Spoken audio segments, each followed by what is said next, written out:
Hello and welcome to Council Catch-Up here on WSTO TV. I'm your host, Derek Westby. Just a reminder, you can watch WSTO TV on TDS Channel 981 in HD, Spectrum Channel 981, on our Android and iOS apps on your mobile devices, on YouTube, and is on Roku, Apple TV, and Fire TV. We're here to talk about 3 different council meetings because we've missed a couple of them, but we're going to first start with the September 10th, 2024 City Council meeting, and I'm here with Mayor Swadley. Morning. Morning. So we're going to skip a bunch of the smaller stuff just so we can get the highlights. Can you talk a little bit about the Magnolia Springs subdivision and their letter of credit? Sure. Magnolia Springs is the development south of Stoughton on Acker Road and on the corner there by the utility substation.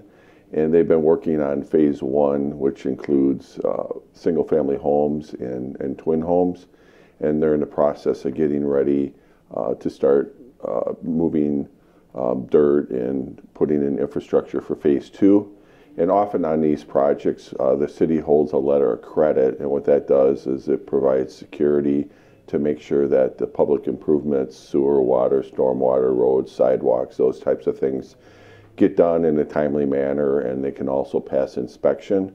Once those are accepted by the city, we release those funds back to the developer. All right, and then the last thing of note on that agenda is the 211 South Water Street development.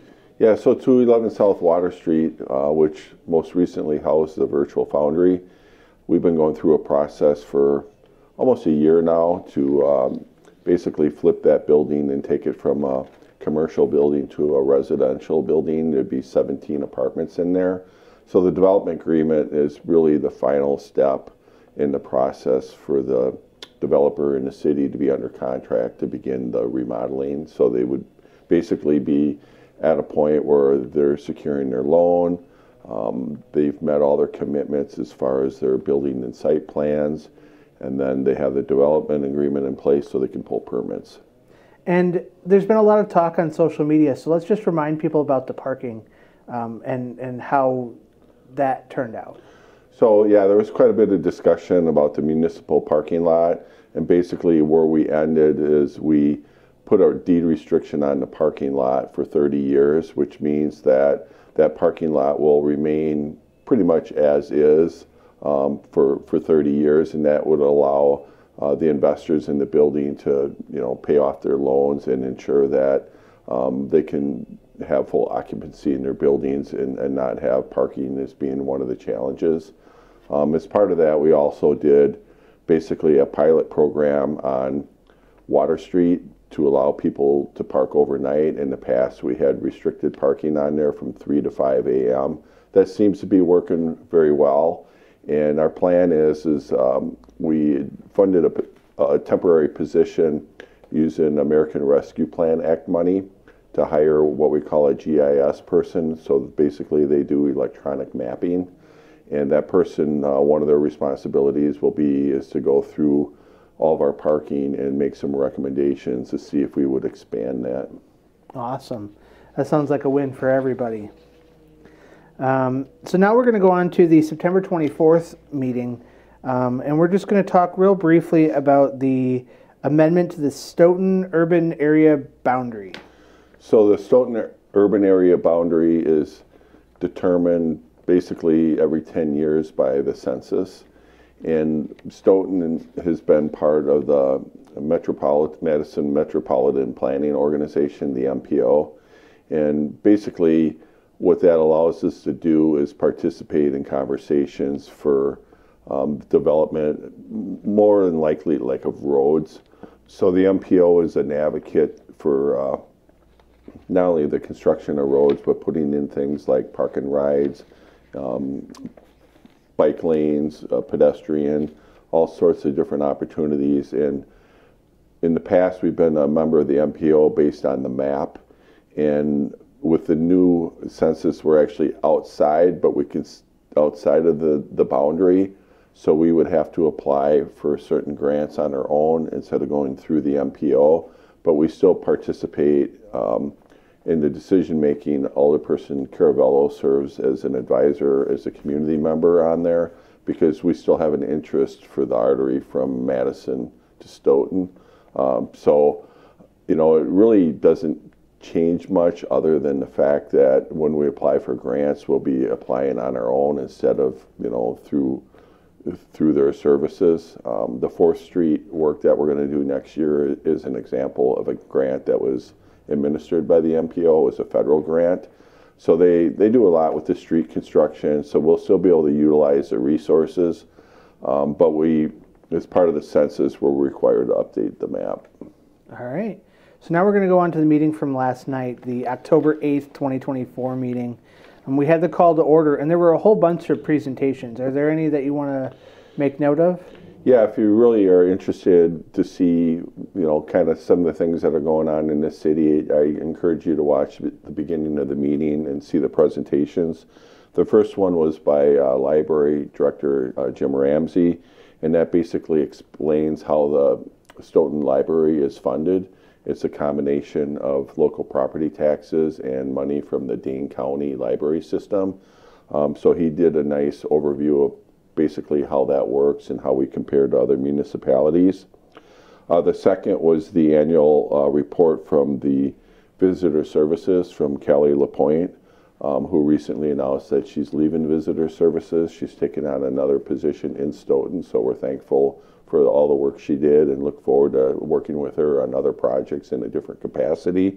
But that basically gives an update of Visitor Services, and that's a position that's funded through the room tax here in Stoughton, which has gone up quite substantially in the last couple of years since the pandemic. So Callie went through and did an overview of the revenue that comes in, how it's budgeted and spent, all the different marketing that's been going on to attract people to come and hopefully stay overnight in Stoughton and make Stoughton a destination. The next presentation was basically just a few slides to show an update on where Emmy Roth is on the installation process for their solar panels. You might recall that the city used tax incremental financing or TIF funds to help them complete that project. Utilities Director Weiss kind of gave an update on when they anticipate that'll be powered up, hopefully within the next month here, but they're getting closer to completing the installation.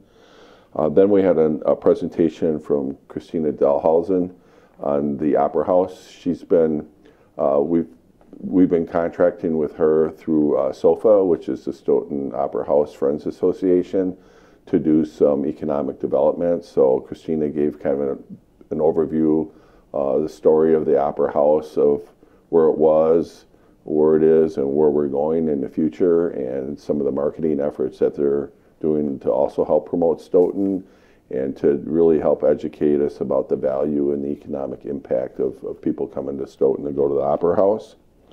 And then we had a presentation from Adrienne Nenau. She is the chairperson for the Sustainability Committee. They're wrapping up the sustainability plan, and there was an action item on that one later on in the meeting. All right. And then under old business, there was a ordinance amendment for the RDA. Yeah, so basically the RDA, we were cleaning up the ordinance and their bylaws. The ordinance basically said that the city staff representative would be the finance director, which is what it's historically been. We've decided that as we hopefully enter into an agreement with a new developer, that we wanted to have the planning director fill that seat. And what we wanted to do is put some language in the ordinance that gives us flexibility to appoint somebody, and it doesn't necessarily need to be a position or a person. It's really just who we feel is the most qualified and capable in that moment of time. So they were just cleaning up the language in the ordinance consistent with what we're doing. All right, and then under new business, Resolution 149 of 2024, resolution requesting exemption from Dane County library tax. So that was related to the presentation that Jim Ramsey presented, and it basically is approving the funding for the library for next year. All right.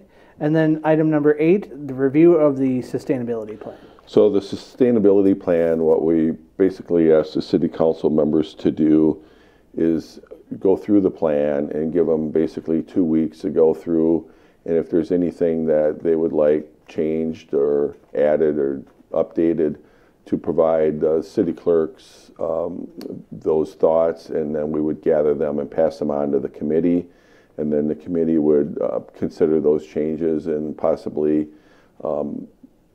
amend their plan, and then with the hopes of bringing that back to the city council in November for approval.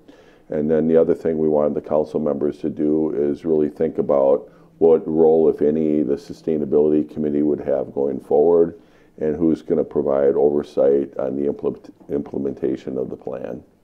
All right, and then item number 9, I don't know if you can tell us much about this, but there's a potential sale of city-owned property on 4th Street and Main Street. Yeah, we've had people that have been interested in talking about purchasing buildings in the downtown. So basically what we wanted to do in the closed session is get the city council aware that these conversations are occurring.